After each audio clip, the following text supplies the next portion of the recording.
जय हिंद दोस्तों, मैं हूं आपके साथ सुनील और आप देख रहे हैं पटेल डिजिटल ट्रिक्स। भारत का मून मिशन चंद्रयान-3 धीरे धीरे चांद की तरफ बढ़ रहा है।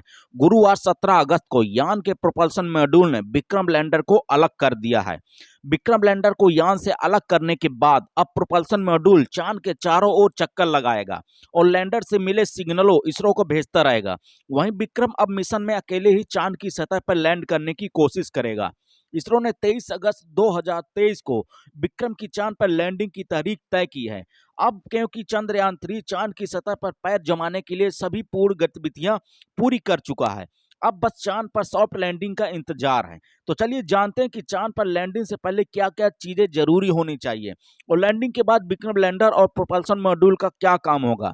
भारत का चंद्र मिशन चंद्रयान-3 बुधवार 16 अगस्त को ही चांद की सतह के करीब पहुंच चुका है। यान की अब चांद से दूरी करीब 100 किलोमीटर रह गई है।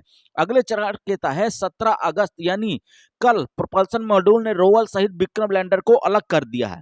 विक्रम लैंडर अब अकेले ही चांद की सतह तक यात्रा को पूरा कर रहा है। आज की प्रक्रिया पूरी के साथ ही लैंडिंग से पूर्व की सभी गतिविधियां पूरी हो चुकी हैं। यह भी चंद्रयान-3 के हो गए दो टुकड़े। विक्रम अब खुद करेगा चांद पर लैंडिंग। प्रोपल्शन मॉड्यूल और रोवर सहित विक्रम लैंडर के अलग होने के साथ ही अंतरिक्ष यान ने अपने मिशन का एक महत्वपूर्ण और अंतिम चरण पूरा कर लिया है।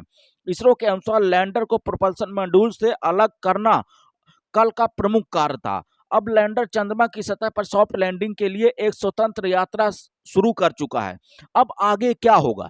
चंद्रयान-3 मिशन के आगामी चरणों में ऑन बोर्ड उपकरणों को सक्रिय करना और मान्य करना शामिल है, जिसमें 3 महत्वपूर्ण वैज्ञानिक पेलोड शामिल हैं।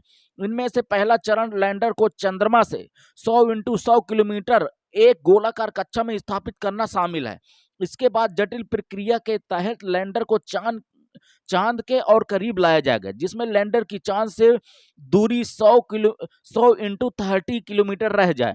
यह चांद की वो कक्षा है जब विक्रम लैंडर 23 अगस्त को लैंडिंग करना शुरू करेगा।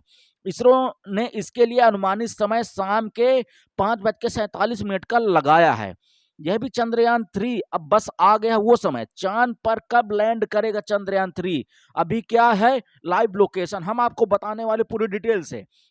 प्रोपल्शन मॉड्यूल का क्या काम होगा? आप सोच रहे होंगे कि विक्रम लैंडर तो चांद पर लैंडिंग करेगा, लेकिन प्रोपल्शन मॉड्यूल का काम क्या होगा?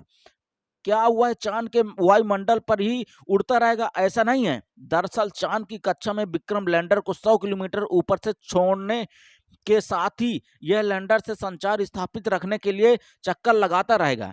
इसके अलावा लैंडर से डेटा कलेक्ट कर जमीन पर इसरो को भी भेजता रहेगा। विक्रम और रोवर क्या करेंगे आपको मैं डिटेल से पूरी जानकारी बताने तो वीडियो के लास्ट तक बने रहिए। चांद पर सफल लैंडिंग के साथ ही इसरो की अपनी अंतरिक्ष प्रौद्योगिकियों को आगे बढ़ाने और अंतरिक्ष ग्रही उद्यमों के और रास्ते खोलने हैं।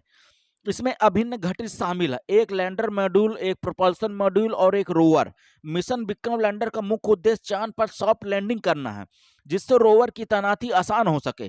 वहीं रोवर घूमते रहे चंद्रमा की सतह का महत्वपूर्ण इन सीटू रासायनिक विश्लेषण करेगा। लैंडर और रोवर चंद्रमा पर महत्वपूर्ण प्रयोग करने के लिए वैज्ञानिक प्लॉट से लैस है। आपको बता दें कि पृथ्वी पर 14 दिनों के बराबर चांद पर एक दिन होता है। दिन के वक्त चांद पर तापमान 127 डिग्री से ऊपर चला जाता है, जबकि छाया के वक्त चांद का तापमान -120 डिग्री तक पहुंच जाता है। अगर दोस्तों भारत साउथ पोल पर सॉफ्ट लैंडिंग कर लेता है तो भारत साउथ पोल पर लैंड करने वाला विश्व का पहला देश बन जाएगा और चांद पर पहुंचने वाला चौथा देश बन जाएगा। अभी लूना 25 भी रूस का यानी भारत के चंद्रयान-3 के पीछे लगा हुआ है। ये कयास लगाए जा रहे हैं कि लूना 25 भारत के चंद्रयान-3 से पहले ही लैंड कर जाएगा। आपकी क्या जानकारी, आपकी क्या राय है, आप मुझे कमेंट में जरूर बताएं। क्या साउथ पोल पर उतरने वाला भारत विश्व का पहला देश बने? आप मुझे कमेंट में जरूर बताना। धन्यवाद।